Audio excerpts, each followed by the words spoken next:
Hi everyone, it's Katie and I'm here with a fun card that I made for my parents' anniversary, which is August 13th. And this is part of a new video series that I hope to have on my YouTube channel and my blog on a regular basis. So I wanted to share with you today how I made this card.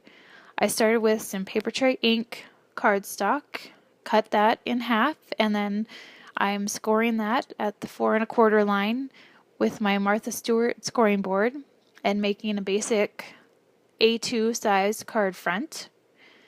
And I did cut a smaller white sheet of cardstock that would kind of mat perfectly over the front. And I'm going to run that through my Big Shot with the Hello Honeycomb framelits from Stampin' Up. However, I realized after I die cut it that I should have left the cardstock bigger than the framelit. It made it very difficult to remove it from the framelit die. The small thin outer edge was a little bit delicate, and so I had to really take my time to get it removed off of there.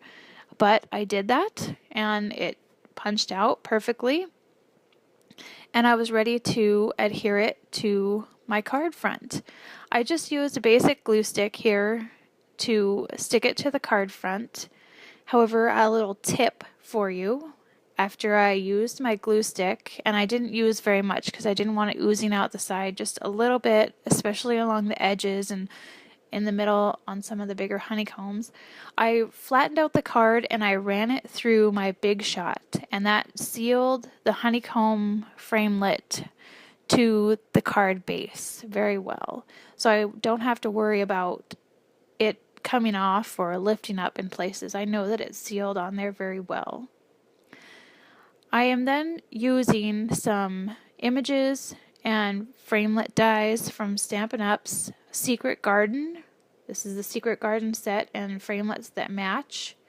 And I'm going to stamp them on colored cardstock, and I'm going to emboss them.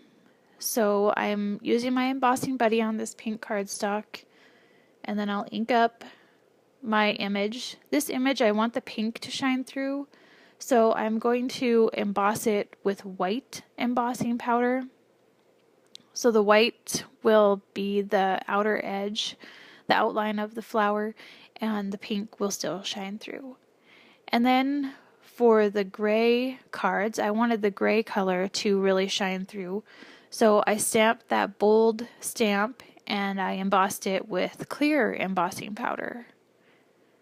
And then I have a nice white and pink flower and two small gray flowers that are nicely embossed.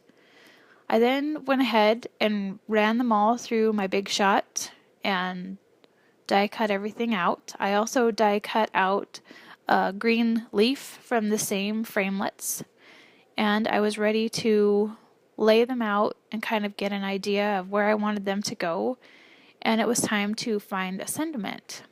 I used the sentiment from Paper Tray Ink's Year of Flowers Carnation set. I love that flower set, and I love the font that comes with that set. I'm stamping this sentiment with Memento black ink on a scrap piece of white cardstock, and I decided that I wanted a little flag at the end, and I am not good at eyeballing that. So what I do is I use this corner punch from Stampin' Up, which I have never used as a corner punch. I've always used it for this purpose. I mean, I use it almost daily. It is the only punch that stays on my desk. And I punched out the little flag, and then I could adhere everything together using glue, foam dots, and my ATG gun. So as I laid everything out, got everything going, I ended up with a very simple yet fun card, and I used a few fun stamping techniques, dies and embossing, and I had a great time doing it, and I hope that you enjoyed watching. I know that my parents are going to be happy that they got a fun card out of the deal, and I hope that you enjoyed watching this video series and that you come back for more. Thanks for watching today's video. Make sure that you visit my blog where you can find links to all of the supplies and products used in today's video, and make sure that you subscribe for future videos.